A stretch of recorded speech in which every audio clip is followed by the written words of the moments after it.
हवाई जहाज में सफर करते वक्त यात्रियों को आमतौर पर डर होता है कि कहीं मौसम खराब ना हो जाए, इंजन में कोई खराबी ना आ जाए या कोई तकनीकी समस्या ना हो जाए। लेकिन सोचिए, अगर डर की वजह खुद विमान का पायलट बन जाए तो। एयर इंडिया की फुकेट से दिल्ली आ रही फ्लाइट से जुड़ा एक ऐसा ही मामला सामने आया है, जिसने विमान सुरक्षा को लेकर कई बड़े सवाल खड़े कर दिए हैं। इस फ्लाइट के कैप्टन का कन्फर्मेटरी ड्रग टेस्ट मारिजुआना यानी गांजा के लिए पॉजिटिव पाया गया है। मामला 4 अगस्त का है। एयर इंडिया की फ्लाइट AI 2379 फुकेट से दिल्ली आ रही थी। विमान में 137 यात्री और 8 क्रू सदस्य सवार थे। उड़ान के दौरान विमान अचानक करीब 300 फीट नीचे आ गया था। इस घटना के बाद यात्रियों और क्रू मेंबर्स में चिंता बढ़ गई। हादसे के बाद दोनों पायलटों की अनिवार्य ड्रग जांच की गई।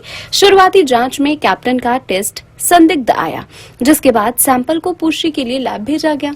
अब कन्फर्मेटरी टेस्ट में मारिजुआना के लिए रिपोर्ट पॉजिटिव आई है। हालांकि यहाँ एक अहम बात समझना बहुत जरूरी है। ड्रग टेस्ट पॉजिटिव आने का मतलब ये नहीं होता कि पायलट ने उड़ान के समय या उड़ान से ठीक पहले गांजा का सेवन किया था।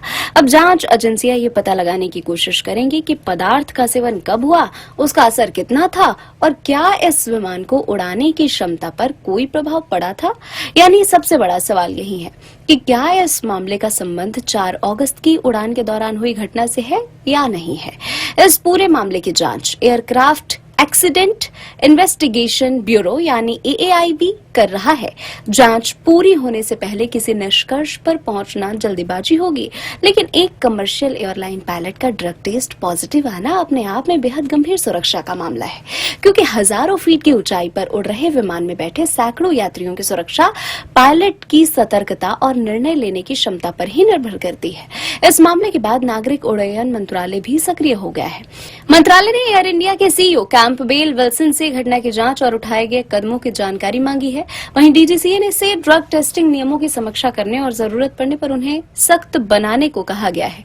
अब इस मामले में 3 बड़े सवाल अहम हैं। पहला यह है कि पायलट के शरीर में मारिजुआना के संकेत किस स्तर पर मिले। दूसरा, क्या इसका असर उड़ान के दौरान उसकी कार्यक्षमता पर पड़ा। और तीसरा, कि क्या मौजूदा सुरक्षा व्यवस्था ऐसे जोखिमों को पहले ही पकड़ने के लिए पर्याप्त है। विमान में बैठा यात्री सिर्फ एक टिकट नहीं खरीदता है, वह सिस्टम पर भरोसा करता है। इसलिए विमान सुरक्षा में सिर्फ मशीन नहीं, बल्कि उसे चलाने वाले इंसान की फिटनेस भी उतनी ही महत्वपूर्ण होती है।